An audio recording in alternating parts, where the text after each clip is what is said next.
আপনার কি পাইলস হয়েছে বা আপনি কি পাইলস রোগে আক্রান্ত? আপনার কি পায়ুপথে রক্ত যায়? আসলে কেন বললাম, এই সপ্তাহেই আমার কাছে এইরকম 2জন রোগী এসেছেন যারা তাদের সমস্যাটা এসেই আমার কাছে বললেন যে তাদের পাইলস হয়েছে। আমি বললাম যে আপনার সমস্যাটা বলুন, আমরা দেখছি যে সেটা কি হয়েছে। আসলে 2জনেরই ছিল পায়ুপথে বা মলাশয়, যেটাকে বলি আমরা রেকটাম, সেখানে ক্যান্সার। এটার গুরুত্বটা আমি বোঝানোর জন্য আপনাদেরকে বলছি। পায়ুপথে রক্ত যাওয়া মানেই পাইলস নয়, পায়ুপথের যে কোনো সমস্যা মানেই পাইলস নয়। সেখানে আরও বিভিন্ন রোগ হয় এবং তাদেরও একই রকম লক্ষণ, পায়ুপথে রক্ত যাওয়া। সুতরাং আপনি আপনার যে রোগটাকে পাইলস মনে করে আপনার প্রতিবেশী দোকান থেকে ওষুধ খাচ্ছেন বা সাময়িক সমস্যার সমাধান হবে মনে করে দীর্ঘমেয়াদী আমাশয় মনে করে বসে আছেন, সেটা কিন্তু পাইলস বা আমাশয় নাও হতে পারে। কি করবেন? রক্তক্ষরণ অবশ্যই একটি গুরুত্বপূর্ণ লক্ষণ, সেটি শরীরের যেখান থেকেই রক্তক্ষরণ হোক না কেন। অস্বাভাবিক রক্তক্ষরণ সবসময় গুরুত্বপূর্ণ লক্ষণ। তাহলে রক্তক্ষরণ হলে কি করবেন?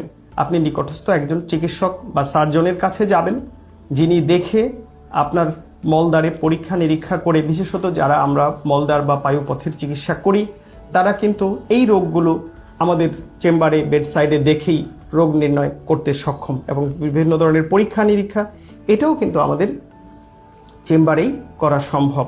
এটা করে আমরা সঠিক রোগ নির্ণয়টা করে দিতে পারি।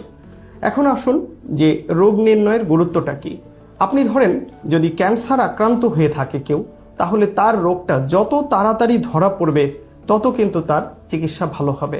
এবং কোনো কোনো ক্ষেত্রে যাদের আর্লি স্টেজ অর্থাৎ একদম প্রাথমিক পর্যায়ে ধরা পড়ে, সেটা যদি ক্যান্সারও হয় তাহলেও কিন্তু সেটা সম্পূর্ণভাবে নিরাময়যোগ্য। তাহলে পাইলস হলে কি করবেন? পাইলসের ক্ষেত্রেও কিন্তু সব পাইলস যে অপারেশন লাগবে তেমনটি কিন্তু না। ফার্স্ট ডিগ্রি এবং সেকেন্ড ডিগ্রি যে হেমোরয়েড, যেটাকে আমরা বলি প্রথম এবং দ্বিতীয় ধাপের যে পাইলসের কথা আপনারা বলেন, সেগুলো কিন্তু ওষুধপত্র দিয়েই চিকিৎসা করা সম্ভব, অর্থাৎ এগুলোর ক্ষেত্রে অপারেশন লাগে না।